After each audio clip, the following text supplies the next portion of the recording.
For the Wild podcast is community supported. If you value this content, please head over to forthewild.world to make a contribution. Also, while you're on the website, check out our new podcast study guides, which are a wonderful companion to help us dive deeper into the complex issues that we speak about on the show. Also, consider rating us on iTunes, as it helps us build our audience so that we can keep spreading these messages to more and more people.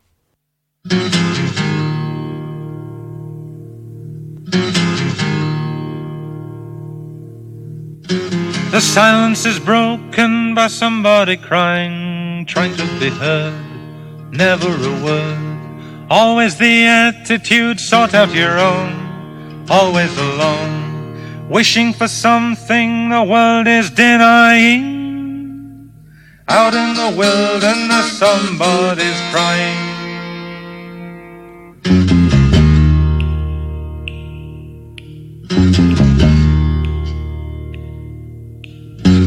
Somebody wishing for something to happen, wishing to tell, wishing to help. Someone was listening, someone who cared, never despaired.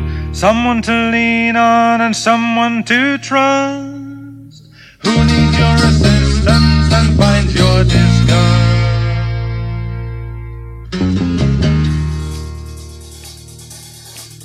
Welcome to For the Wild podcast. I'm Ayana Young. Today we have the pleasure of speaking with BRONTÖ VELEZ. BRONTÖ is guided by the many rivers that have come together to make and sustain them. As a Black Latinx multimedia artist, lifelong student, and designer, their praxis, theory and action, lives at the intersections of critical geography, Black liberation ecologies, and creative placemaking. They live by the call that Black wellness is the antithesis of state violence, a quote by Mark Anthony Johnson. Their work intends to compost the violence forged by environmental racism through radical imagination. This commitment iterates through several mediums, and this year grows through Lead to Life. In their last year at Brandeis University, BRONTÖ worked as a copy editor on a retrospective of Mexican artist Pedro Rey's work. When they witnessed his projects Disarm and Palas por Pistolas, in which he transforms weapons into shovels and instruments, they were met with profound healing and a deep desire to share this medicine through continuing the rituals in the United States as a direct response to losing a dear friend to gun violence, alongside the larger traumatic impact on Black communities and environments from police brutality. They are committed to joy, wellness, decomposition as rebellion, and walking in the prayer that justice is what love looks like in public. It is such an honor to have you with us here, BRONTÖ. I just deeply respect you walking through the world as you do, and it is a pleasure to have you on the show. Yay, happy to be here. So grateful. So I want to start with this feeling that's been coming up for me a lot, which is that movements towards regeneration are growing more intersectional, and I think we're finding ourselves thick within the growing pains of decolonization.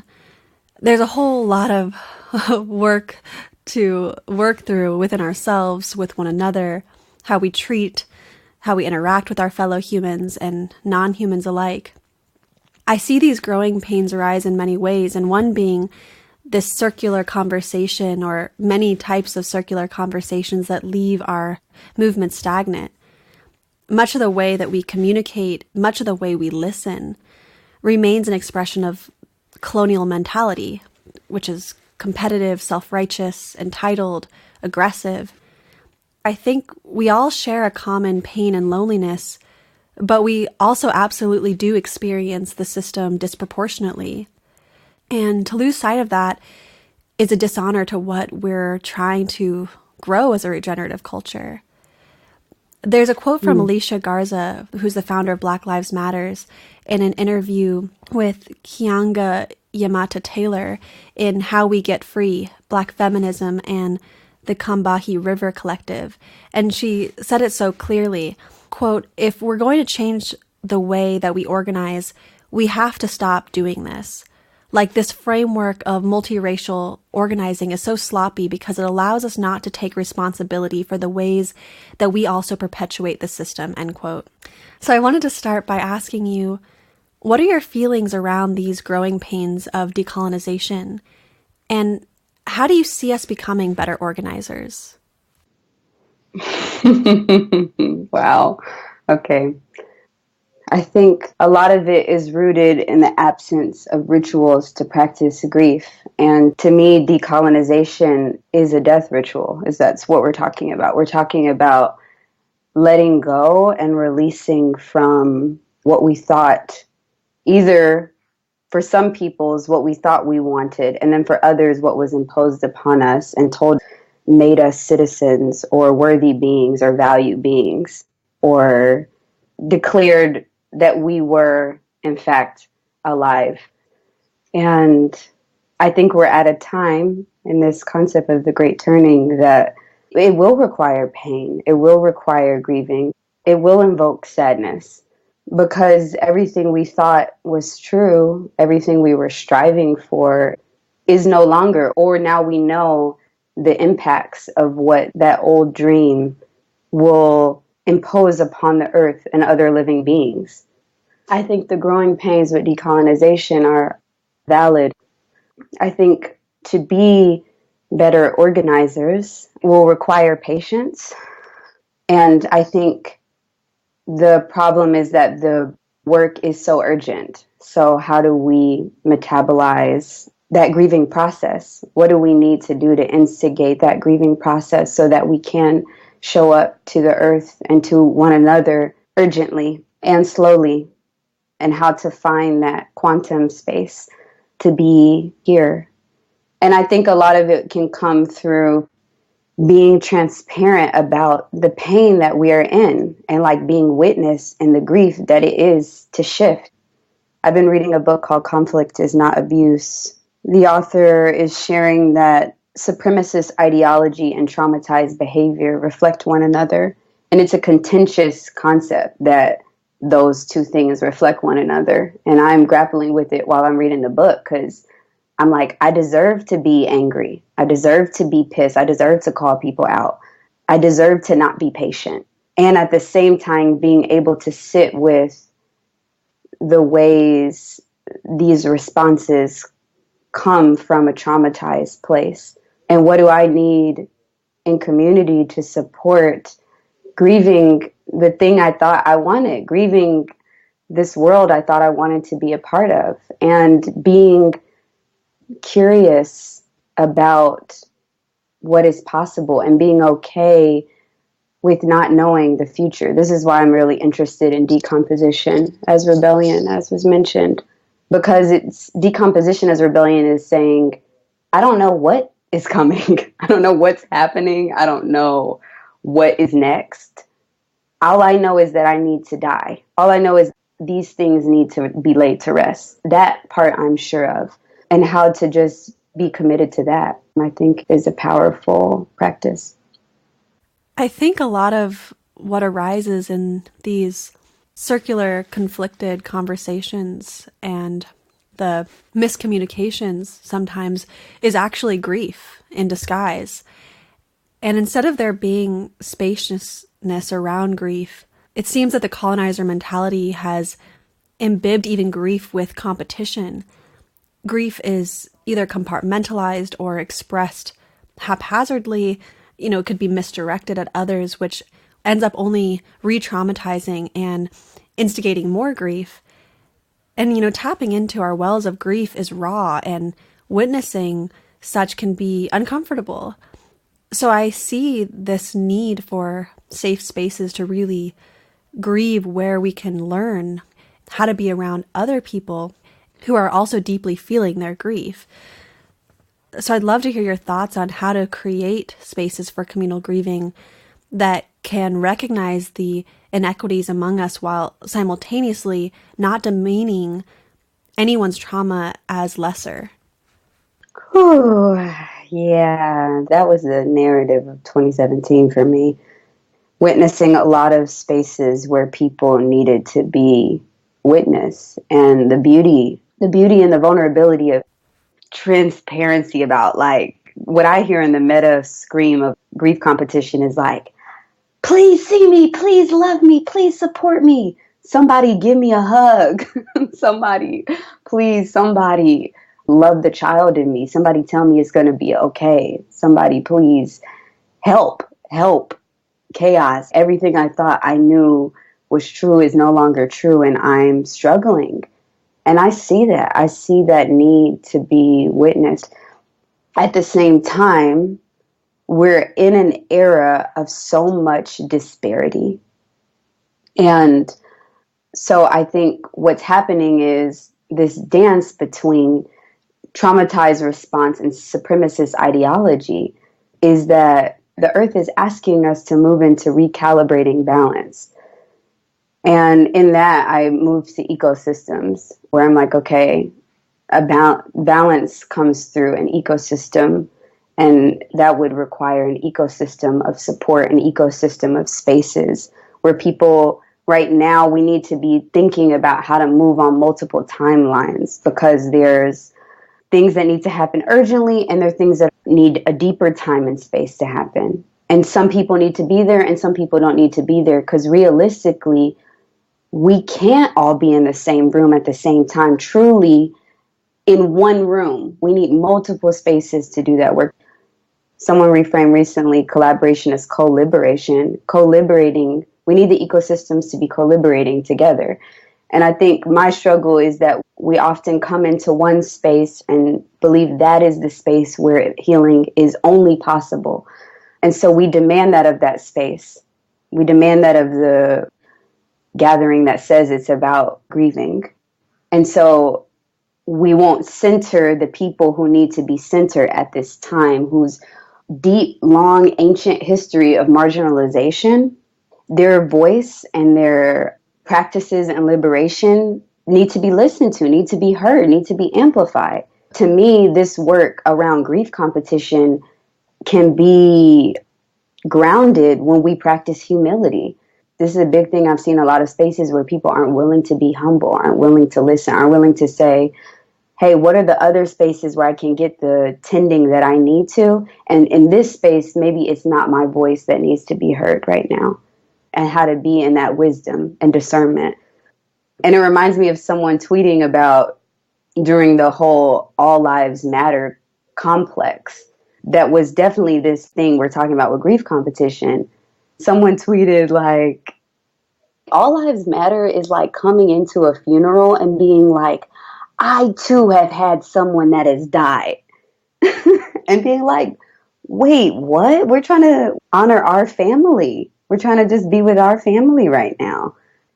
And to allow like multiple timelines to move together. And I think for this work, we have to transition from the concept of linearity. We have to decompose linearity, and we have to be humble. There's so much there. So many threads in that response. One thing that you've brought up a few times is urgency, this feeling of urgency. And I want to read a quote from Adrienne Marie Brown's Emergent Strategy that really spoke to me. Quote, "There is such urgency in the multitude of crises we face.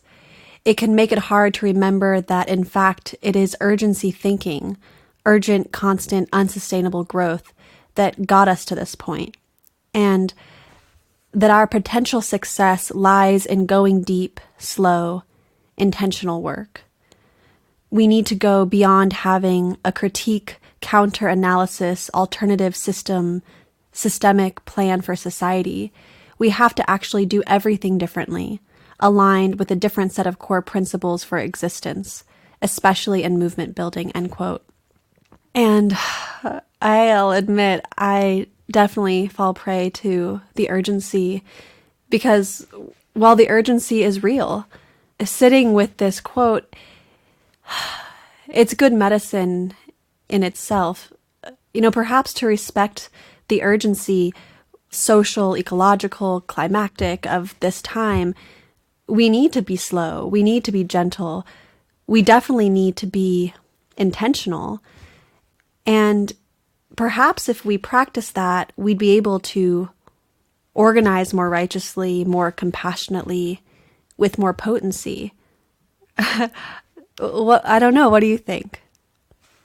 Yeah, I remember someone sharing that an elder had said that this work right now is so urgent that we must be slow. And I'm thinking about the word intention in medicine, in like medical practice. The word intention is defined as the healing process of a wound. And I'm thinking about that language around how to be intentional and know that the healing process will take time. And I'm really interested in this concept around metabolism. How can we time travel? This is why I love Adrienne Marie Brown's work and Afrofuturist practice, because there are ways to be in these multiple timelines. And I've been learning from my grandfather, who lives with schizophrenia, about this. He's living in many timelines. And when I'm listening to him, I'm like, okay, wow, he's on many dimensions. And there's a lot of medicine in that. And I'm learning a lot from him about that our work is multidimensional. If we're doing that deep work where we're time traveling by healing our spirits, the work on this plane and this reality, okay, on this timeline, on this linear space, we can work with it really well because we're prepared to metabolize a moment into a huge consciousness shift. This is why I'm really interested in ways people are gathering. Disaster capitalists, for example, are using that moment of chaos and disruption and despair and cracking apart. They're using that moment as opportunity. And I feel like there's a lot to learn from that evil, what is seen as evil. I think it's a sleeping path where it's like, okay, we're going to go in, we're going to encroach upon these vulnerable communities. We have this plan, we're prepared. And I wonder for us, how do we start to prepare with the rituals needed to shift in that moment when we're vulnerable, in that moment where everything can change? How are we prepared to turn, to really say, yes, okay, this is where we're going? How do we practice that in the smallest ways, in the ways we love one another, in the ways we're intimate with one another, in our friendships, with our families, with our chosen families? Like, how do we always be in that moment of, how can I be willing to be creative in the midst of violence, in the midst of the unknown? To really, really, really be having those conversations, to speculate about what is coming. I really am interested in Adrienne Marie Brown and Octavia Brood's work. And this has come a lot into my work around the concept of the oppressor. There's so much preparation. This is traditional. There's a tradition to harming people. There's a tradition to these systems. It's practice. And so I think we, in the same way, need to learn from this level of practice, this level of training. How are we speculating? How are we training? How are we thinking about the moment where we can come in and be healers and shift this concept? I think this time is asking us to be in this question and trust that when we're slow, even if it's in your own time, even if it's like, I don't have time to meditate, I don't have time to be with myself, I don't have time to heal myself, I don't have time to take care of myself, I don't have time to be loved. And as soon as I said that shit, I didn't have time to do anything else. So how to actually be like, okay, healing my body will bring me more time. And to trust. Te amo porque me amo, eres mi espejo. Me amo porque te amo, ley natural.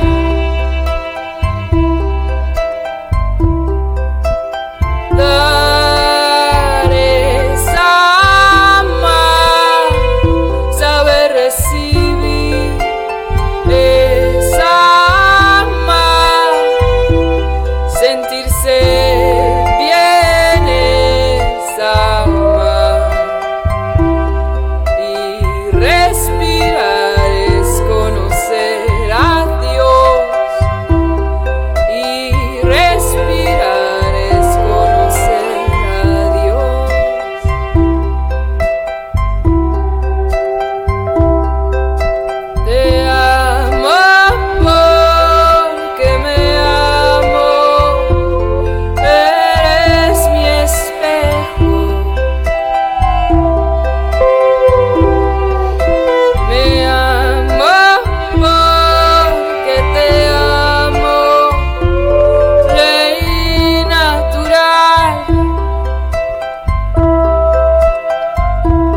I'm so interested in this practice, this tradition that you were talking about of oppression, and it really clarified this idea for me that there is a practice, a tradition, a deep intention underlying the physicality of oppression, intention behind the production of segregated urban spaces, the fragmentation and privatization of ecological webs, and the separation of us from our own bodies, from another's body, and ultimately the body of Earth.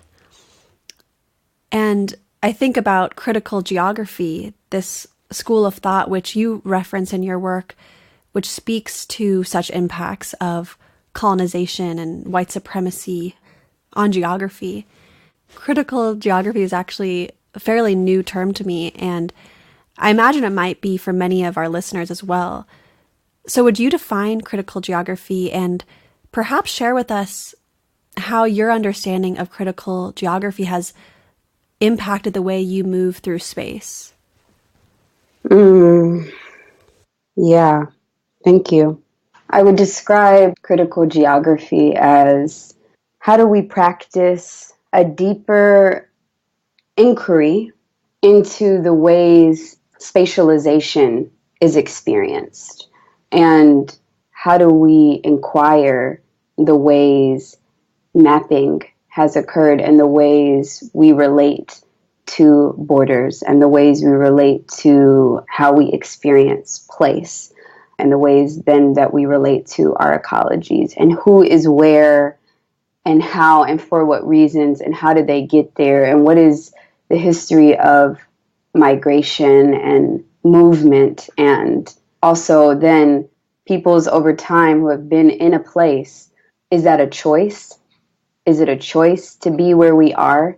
Have we been moved there? Have we been forced to go there? Is the movement I make in a day not decided for me? That's a big point of this question. Am I actually being moved around, or am I immobilized? And so questions around mobility, transportation, environmental racism, ableism, racism, all come up here. To me, it's this confluence of we all are in space. We're all here. And we can begin to be in an inquiry about our location. Yeah, I think for me, that question around place, around space, has really come through with one of my teachers, Dr. Jasmine Johnson, who has an amazing article from San Francisco on Dear Carrie, an autobiography of gentrification. She's both writing a letter to her brother who was killed when she was a child, and she's also talking about the ways the city has changed, how San Francisco has become gentrified, and how her family's bookstore, I believe is the first Black independent bookstore in the nation, Marcus Books, is trying to be torn down for a condominium development. And she's moving in between scholarship and narrative and history and love and poetry, and is asking, how does place traumatize us? How does place hold memory? How is memory trying to be obscured? I learned this from a professor, Dr. Greg Childs. For our ancestors, it's not that we weren't in the archive, it's that our histories have been erased. That is true. And then he challenges the agency of our ancestors to be like, was everyone really just erased? Or were some people actually intentionally evading the archive because what they were doing for their liberation couldn't be written down? It couldn't be remembered. It needed to happen through a corporeal experience. It couldn't be in this way we understand memory. So that happened through the body, or that happened through place, or that happened in relationship with the earth as an ally. And so I'm interested in that encoded memory. This concept of epigenetic trauma that's been coming up about lineages of trauma that are encoded into our DNA and that we have these responses that come from our ancestors. I'm interested in what's my epigenetic resilience? What are those responses in me that remember how to pray, how to practice freedom, how to love. What are those things in me? And to focus there and to know those memories live with the earth, and how to be in the earth with that process, to speculate upon things that have not been written down and that I will not be able to find in anybody's books, that they were quiet and they can't be told to me. Our initiation into hearing our ancestors maybe isn't in the ways we thought they would come, in this colonial way where we thought we would be passed down the family tree. We can go on Ancestry.com and all the answers will be there. But to trust that it's in our bodies. I've been learning from my friend Taylor, the revolution will be embodied. The revolution is a somatic experience. It's with the living body. And to learn from my own body as a site of healing. And I've been learning this also from Suzanne Pierre about the body being an intervention through her work with critical ecology when we're in the earth. Because the ways we're supposed to see Black bodies in the earth, how we imagine that is a site of trauma. And what is it to see Black bodies playing in the ocean, to be with one another, to be walking?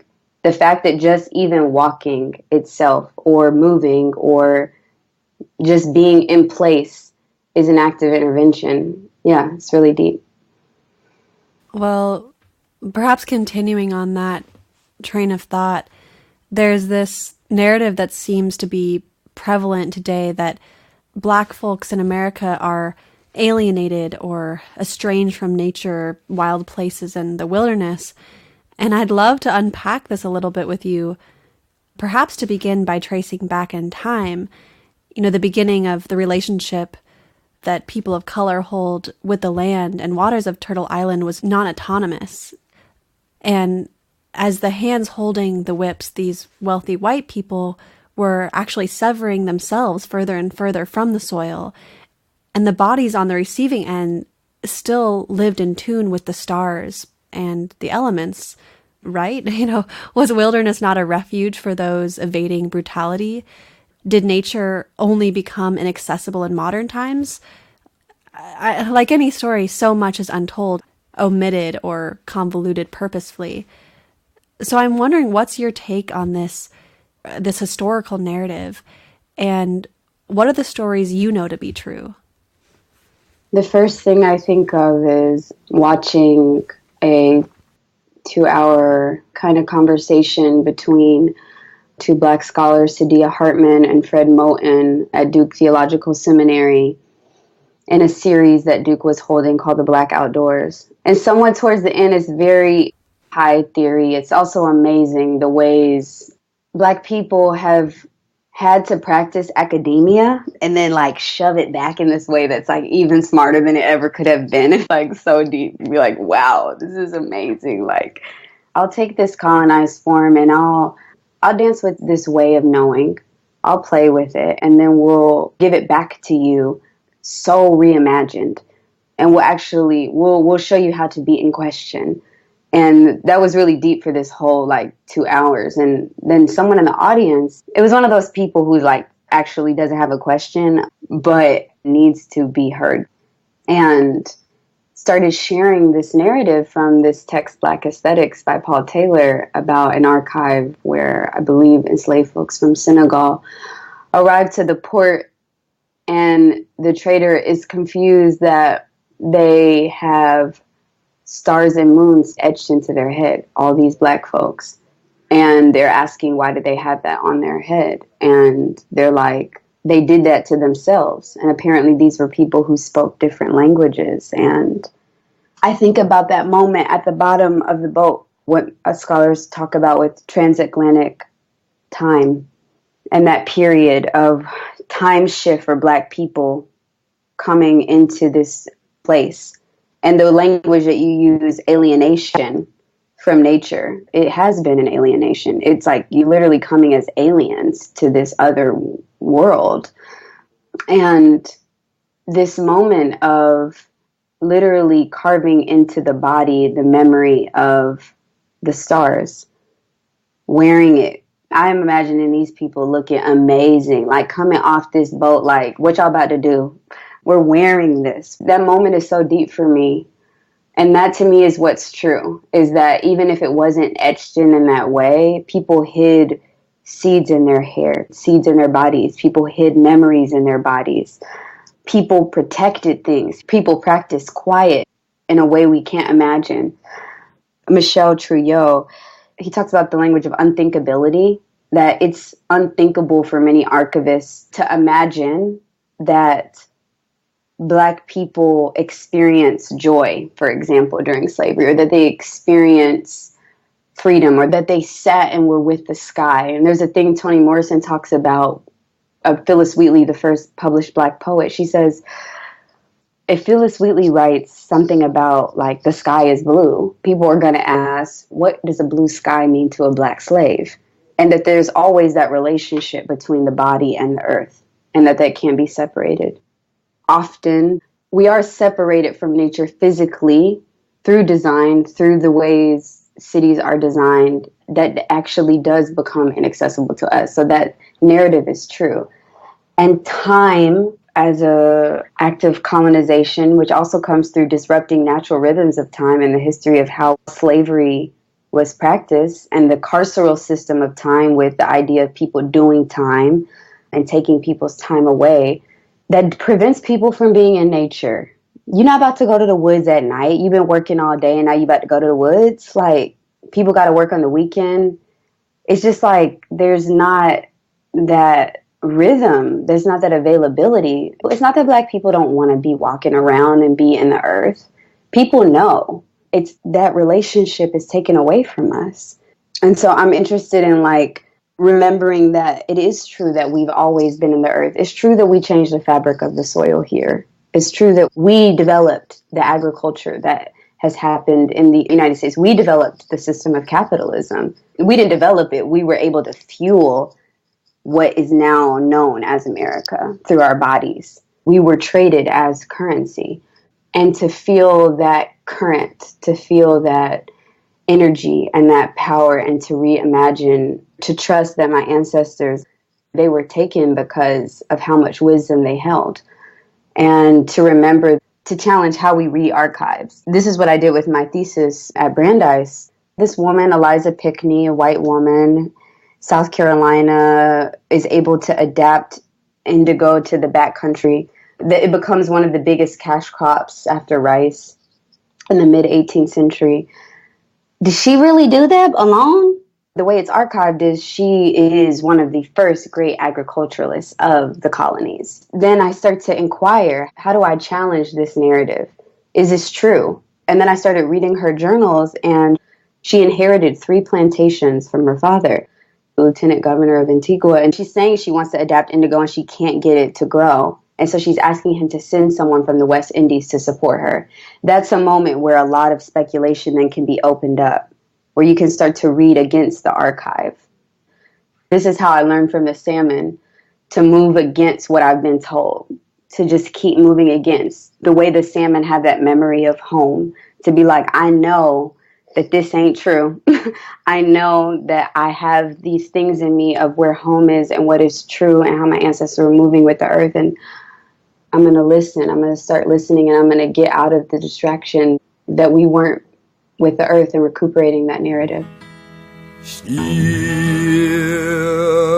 away, steal away, steal away to Jesus. Steal away, steal away home. I got long to stay here. My Lord called me. He called me by the thunder, the trumpet sound within my soul.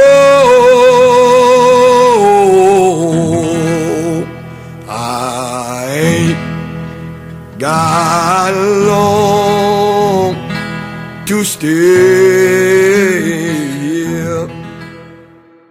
Thank you for sharing that. And you sent me this article that I want to bring up. It's called Cosmic Literacy and Black Fugitivity by James Pandoloni Jr. And would you tell us what the idea of fugitivity means to you and share with us some pieces of this article that you feel to be pertinent to now? In that article, James is talking about Benjamin Banneker's almanacs, which were also known as ephemeris, where we get the word ephemeral and that which is for a day.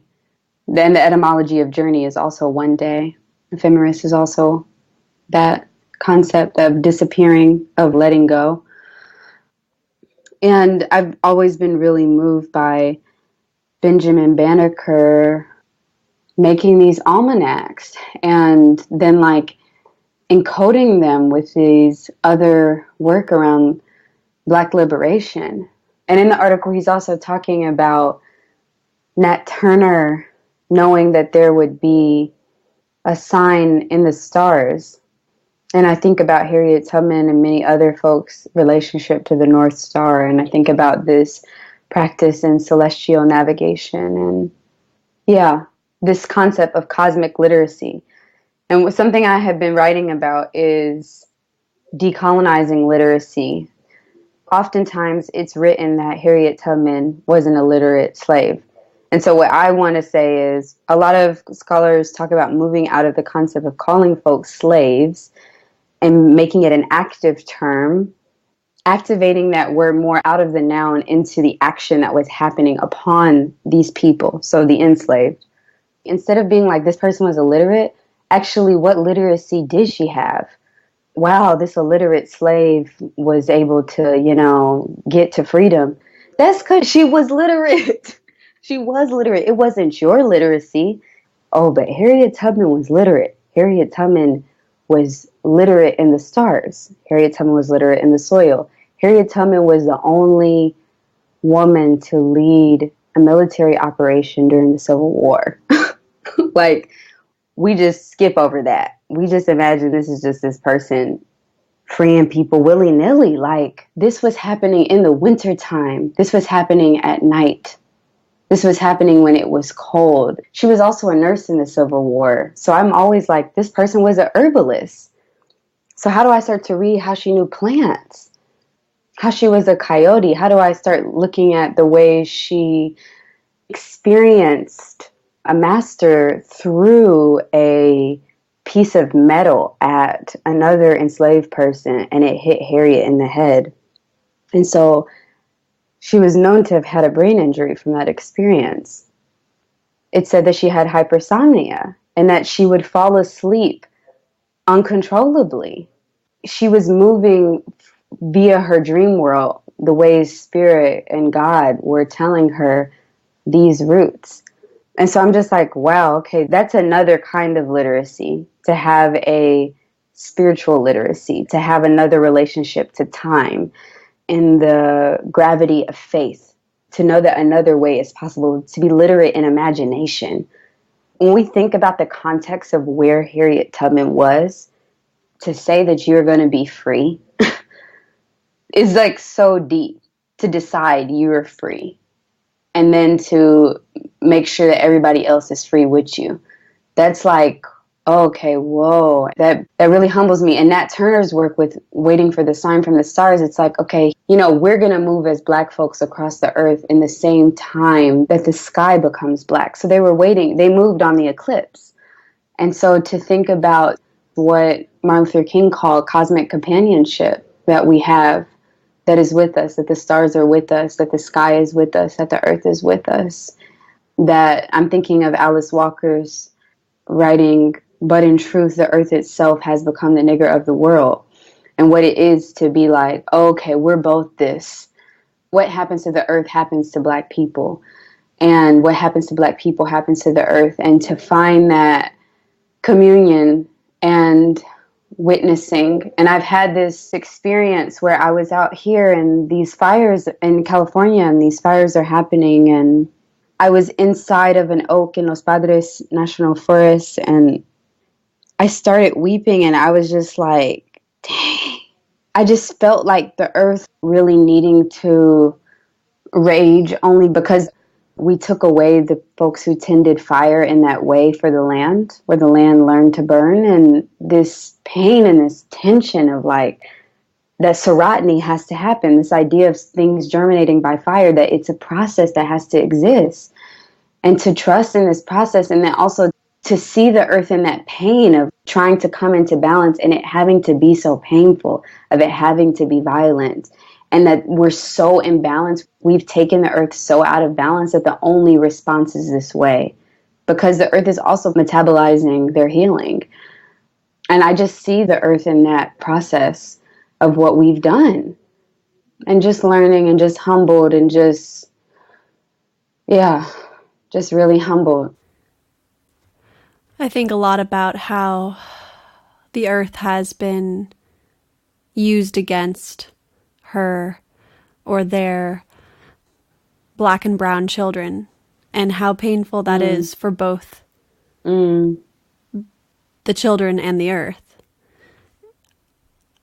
And how you've been dispelling so much of that narrative that Black and brown people are separate, or they don't belong, or they didn't have nature literacy, or don't.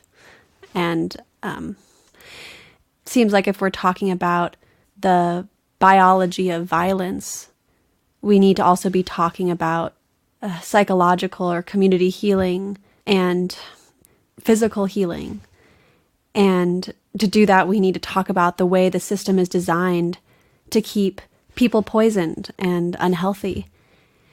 And the article that you directed us to, Wellness and the Black Molecular Future by Mark Anthony Johnson, names how there is feedback between the toxicity of the biological systems of our bodies and violence, calling on Flint, Michigan's lead-poisoned water crisis as an example.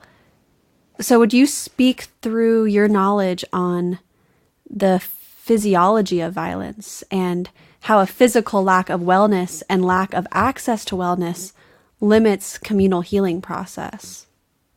Yeah, I think a lot about Mark's article. I remember reading that when I was in India with the Spiritual Ecology Fellowship. Oh no, I was looking for it again. I remember I was like, there's some article that changed my life. And how can I find it again? I need to find it again. I'm trying to what was it called? What was it called? And I found it again. And at that time, I was so disturbed that we were with these Tibetan Buddhist nuns at a nunnery called Tilakpur in the Himalayas. And we're doing this spiritual ecology series. And my friend Damaris is teaching these disaster management workshops, and there are these infographics of nuns and monks with face masks on carrying out people on gurneys for inevitable landslides that are happening in avalanches and in India that are rooted in American empire. And to think about the people who are living so close to the earth needing to be these responders, to see that was really intense. And I wasn't really paying attention, because I was paying attention, but I was also happened to be reading underneath the desk, The New Jim Crow. And it was this overwhelming moment of oh my God, we have really messed up. This is so intense. And then after that time, to come back to Mark's article and to think about when he references the lead poisoning in Flint, to begin to contemplate how is people's inaccessibility to wellness then criminalized? For example, if police aren't being trained to de-escalate situations and aren't trained in sensitivity to care for people with differently abled bodies, what happens if a child in the future who's been poisoned by lead from water in Flint, which is a neurotoxin, then becomes later in their life criminalized? in a moment of who knows what happens, and is then criminalized for something that happened because there was neglect for the safety of people's water. There was neglect for the safety of people's bodies and what was entering their bodies. And it's deep that nourishment is something that's taken away from us. And yeah, I think that when he says this idea that Black wellness is the antithesis to state violence, that implies that state violence is contingent upon Black bodies not being well. It means that in order for the state to stay intact in the way it is right now, Black people have to not be healthy, spiritually, emotionally, mentally, physically. That is the project of white supremacy. And it always has been, because capitalism was built upon us not being well. That's literally how it came to be. And so in order for it to stay alive, it has to continue that tradition. And it is one that is designed. I remember being somewhere and I was at a retreat last summer and people were like, wait, redlining? Wait, what's redlining? Wait, what's food apartheid? And Leah Penniman at Soul Fire Farm in New York has reframed food desert as a food apartheid. That's not a natural phenomenon that people don't have access to healthy food. That is designed. That has historically been designed in the urban space. It has historically been designed that the history of sanitation in the U.S. was placed in communities that were also deemed disposable. That's always been what it's been about. How do we move our impact away from visibility? How do we not have to deal with the idea that we are being harmful? And I'm really interested in how we begin to really bring that accessibility. And I'm in the beautiful humility of where we are right now. I'm from Atlanta. I don't have any organic grocery stores in the place where my family grew up. There's not organic food. And if there is, it's very limited. It's definitely an experience of food apartheid. But I've been learning from Mandela Marketplace in Oakland, like, okay, we're this one grocery store in a radius of 25,000 people that has organic food, and otherwise it's 300 corner stores that are also liquor licensed to feed these people, and it's all GMO food and all this stuff that's low vibration, that's riddled with chemicals, that is working in so many ways through advertising, through media, to kill us, to shift our energy, to not have stable energy, and to be like, okay, they're going to use those places that are there and they're going to put in fresh fruit, fresh produce at the front of those stores. They're going to bring the food to those places. And so, like, I can't wait for my grocery store to be built. You know, I can't wait for all of that. I'm not going to deal with that bureaucracy of all of that. How do we start bringing things to be in the humility of where we are right now? How do we start suturing that proximity? How do we start bringing us closer into that availability and bringing people together who have the medicine, who have the food, and just, yeah, making it more accessible? That's what it's about. Because our transportation is another part of it. The design of the city, especially in Atlanta too, the design of urban sprawl where it takes you hours to even get access to food, and how to make that relationship closer, and how to also share with people that they have the agency to grow their own food and to be in that security. Yeah.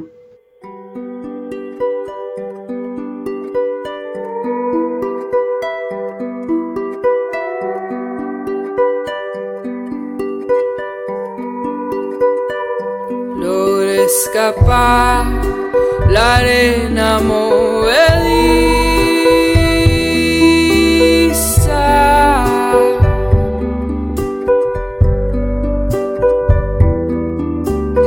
manos de criaturas invisibles me levantaron.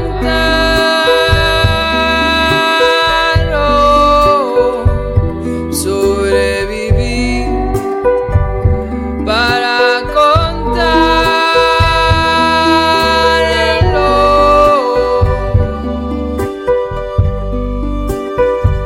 Sobrevivir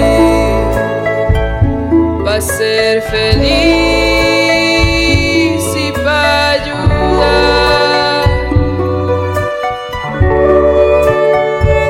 Para ser feliz y para ayudar.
a quote from this article.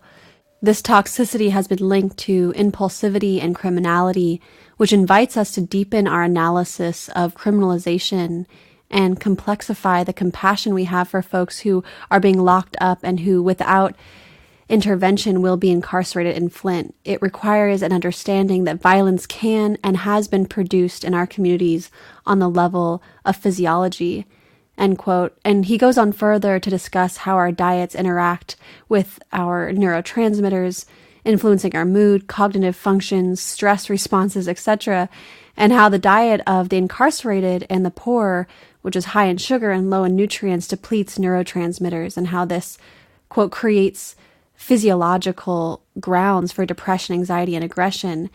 And he calls then for, quote, an end to state violence all the way from the architecture of policing and mass incarceration down to the level of the neuron, end quote. So for people, again, that's the Wellness and the Black Molecular Future by Mark Anthony Johnson. And you brought up that you're from Atlanta, and I want to bring up this project that you're doing. And as we begin to heal as intersectional earthly communities, I'm curious how ceremony and symbolic remembrance can help us achieve justice, particularly in places where both the land and the people harbor intrinsic memories of violence. And in conversation at the For the Wild Live event, you brought up the work of the Equal Justice Initiative that, quote, recognizes the victims of lynching by collecting soil from lynching sites and creating memorials that acknowledge the horror of racial injustice in America, end quote. From what it sounds like, you're hosting events this spring in Atlanta that are in the same vein. So would you tell us about your endeavor, Led to Life, A People's Alchemy for Regeneration? I usually start this with sharing that my friend Harry, we were studying in Czech Republic, and he sent me this glow-in-the-dark bike path that's in the Netherlands. Was like just sending it to me because it was this beautiful design, and it looks like a bioluminescent bike path. And I was just like, wow. And I immediately thought of my friend Xavier, who was killed on a bike path in Atlanta. And I get into a lot of manic questions about if the conditions were different, would this have happened? I asked a lot of things about like, okay, if this had looked like this, would this have happened like this? And it's true. I think of it as manic, but it's like true that it maybe could have been different. And I don't know how much that serves me to ask, but it's like, can we instigate new ways of relating to space? And how does what Dr. Sean Ginwright calls the persistent traumatic stress environment, how does that inform our experience with violence and proximity to it? We're always experiencing trauma, and we don't even have that space and time to heal. It's not even like post. It's just incessant. And he was killed on that bike path at 21. Young Black man, and he was killed by a 14-year-old young Black person, young Black child. And Alice Walker says the most important question in the world is, why is the child crying? And I kind of am in that. This is the most important question. Why is the child crying? Why is a Black child killing another Black child? And affording them that question and affording them their life, and affording them the trauma they must be experiencing to inflict that degree of violence onto another being. When white kids are afforded that experience, they're afforded the question, what happened to you? What happened to you to kill all these people? What happened to you to walk into a church and kill 9 people who were praying for you? To walk out with a bulletproof vest, for you to be on a chase and for people to still ask what happened to you and to still see you and to still feel you're disturbed, to be seen as a human and to want to give Black children that experience of being seen as children, of their trauma being witnessed, of this desire to be a part of capitalism and all of the nonsense that inflicts and all of the mental noise that inflicts, to be witnessed and for us to grieve that together. That we are told so much that we want this thing that we don't actually need. and to make other things beautiful, to make another way of living beautiful, which is interesting too about Mark Anthony Johnson's work with the way of the diet. And diet, the etymology is just a way of life. That's what it is. And how to move out of this diet with capitalism, and how to be like, I don't want to be in that practice anymore, and how much violence is contingent upon it. And my friend was being robbed, and that story, that history, and like this kid going to prison, and like these two people going to prison, the young man who was with him, is just so tender to me. It's so tender for me, for the families, because it's this persistent traumatic stress environment where everyone around me has somebody who's died, somebody who's been killed, somebody who's killed somebody else, somebody who's plotting to kill. And then in addition to that, we're experiencing state violence, which has informed how we're killing one another. And there's not that room to memorialize the folks that we've lost. And I'm really moved right now by a dear teacher in my life, the Esther Gates, who Stony Island Arts Bank place that he recuperated through his practice, the Rebuild Foundation. They have the gazebo that Tamir Rice was killed underneath, 12 years old, killed by the police for holding around a BB gun. No due process, no question, do you have a gun? He's killed in like less than 5 seconds, it looks like, a child. And his mother asked for the gazebo. At first they were going to destroy it, and she said, I want the gazebo, I want it. And now Stony Island Arts Bank, it's not an exhibition, they're calling it caretaking material memory, where they have these memories of the gazebo in this space that you can barely go in. And this is the sound of the Astor and his mother, Tamir's mother, in a conversation about this decision to want it. And it's just all of these pieces of the gazebo, the memories of the tape and the teddy bears and all of those things. And I'm just interested in like transforming that landscape of trauma with Lead to Life. And the trees are also in pain from experiencing being surrogates for white supremacy, literally being used to lynch Black people. Trees don't want to do that.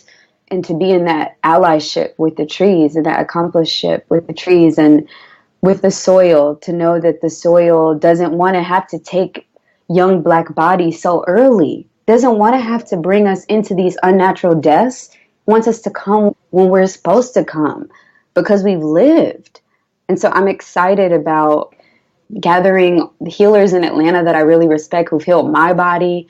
I met Kyle Lemley through the Spiritual Ecology Fellowship and bringing in his work around sacred tree planting, and the medicine of Pedro Reyes's work with Guns to Shovels, and just liberating these rituals into space, taking them out of museums, migrating them, like being like, okay, if someone has some medicine that we need to learn from, let's keep practicing it. Let's keep bringing it. I was working as a copy editor for Pedro's book, and I read about Palas por Pistolas and his other work where he transforms weapons into instruments. I was like, we need to do this everywhere. Let's plant things. Let's plant food. Let's reimagine what security is. Let's decompose violence. Let's do that work together. And so this work of alchemy feels like the medicine that is really needed right now. And I'm excited to gather in Atlanta, and we'll be gathering on the night that Dr. King was killed 50 years ago, and it feels auspicious. It feels like that moment of where the quantum shifts can happen, where that energy is open, and I feel him and his life and legacy walking with us. Wow, Bronte, I am so grateful for you and this work and the depth of your care and healing and intention and love. It is absolutely mind-blowing. And I have one last bonus question for you, because I am mesmerized by the way you communicate, by the way you express yourself. Watching you with groups of people in this interview, I'm always just so taken by how you can connect linguistically. And I feel like another reason we can get stuck in the movement or through healing is that the English language restricts our expansiveness because it's so utilitarian and reductionist and narrow and can lack spirit and animacy. And now as we journey further into the Anthropocene, we're facing unprecedented experiences that the English language doesn't have the wherewithal to describe. I know language is deeply important to you, and I'm so curious if there's anything you'd like to share about your journey in decolonizing the way you communicate. Yes. This is my favorite thing. I was with my friend Harry, I mentioned, in New York this past August, and I wanted to get a tattoo with alchemy, alchemical symbol tattooed on at the base of my throat, and was really thinking about, like, am I speaking from my mind, or like, is this sound coming from my heart? And language is really important to me because my parents named me this name that means thunder. And I think a lot about sound. I've had a fight with English as a poet and growing up as a poet and being like, as a Black Latinx woman person, to be like, okay, I'm not supposed to be speaking this language. And all the ways I relate to myself, my love, my being in the world are informed by the psychology of this language. And I love English. One of its gifts is its flexibility. We can make it whatever it wants to be. Literally, you can make up any words you want. That's why I love the Bureau of Linguistical Reality. And I love this idea of making up new words to inform our experiences at this time. So one way for me is making new words and naming experiences. Right now, I am working on a word to name the experience of words that only are the antithesis of what we want to separate ourselves from. For example, like nonviolence or anti-oppression, but we don't have the word for what nonviolence is. The only thing we know is it's not that. So that's what we've called it. And like, what would be a word to name that constellation of words so that we could start to understand our relationship to them? And naming is really critical. It allows things to have a shape in a way where we can see it from many sides. And in addition to making up new words, I'm also interested in rooting English. It is an uprooted colonial language. We don't know where it comes from. So we're speaking things and we don't know what spells that we're casting. We don't know the history of what we're saying. We don't understand the monetization of the language. A lot of our language around time and love becomes about possession, and it's monetized. And like, I just listen a lot to how we're saying things and how I'm saying things and what I'm invoking when I let something come out of my body, how that sound affects people, and to really trust that it does, to really, really, really know that it really does, and to be careful because what we start to say becomes true. When we start to change our language, it changes us. And that's what I'm really excited about. When I root the language, when I start to root it and bring it back to the ground, it has another experience. I love English now because I'm able to go and be like, I wonder what the etymology of this word is, because I am diagnosing this sensation through a language that is colonial. And so I am actually closing off the experience of this sensation to be something else because I've already decided what it is, because I've been told that this sensation means this. I've been told that this sensation is jealousy. This sensation is sadness. This sensation is anxiety. And when I learned that the etymology of anxiety is narrow, or when I learned that the etymology of jealous is zealous, I go, wait, what was the point when those things got separated, and how did they? And what do I need to do to just be with these feelings and to be more in an embodied experience and to embody and root English a little more in it? It feels very important to me that we are changing how we speak to one another. It feels very important to me that we're asking, what language are we praying in? And I saw in this land justice anthology that just came out, and the etymology of anthology, and antho, it comes from anthos, which means flowers. There's a quote in there about you can really know someone by the language that they cry in. I was like, wow, okay. Yeah, what language do I cry in? And also moving away from language and finding more ways to be embodied. I think that's really critical for this time too. And I'm really moved by Kevin Kwashi's work around the sovereignty of quiet. That's also coming to me a lot as medicine, to not say anything and to find quiet and to be moved by quiet or to be still by quiet. Wow. Rondi, you have been such a teacher to me in every conversation we have. I love the way your mind and heart function, the depth of your curiosity, and all of the roads that you walk down and bushwhack through. It's such a gift to spend time with you and wonder aloud together. Thank you. So blessed, so humbled.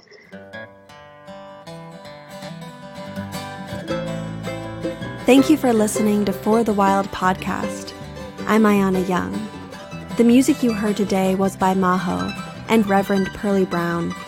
I'd like to thank our producer, Reach Out, our research director, Madison Golsky, and our media director, Molly Lebov.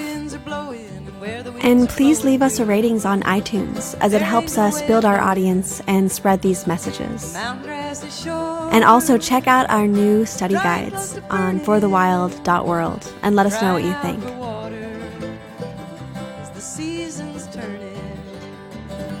Sweet smell the pines, tall western cedar, drifting on the wind through the mountains like a river.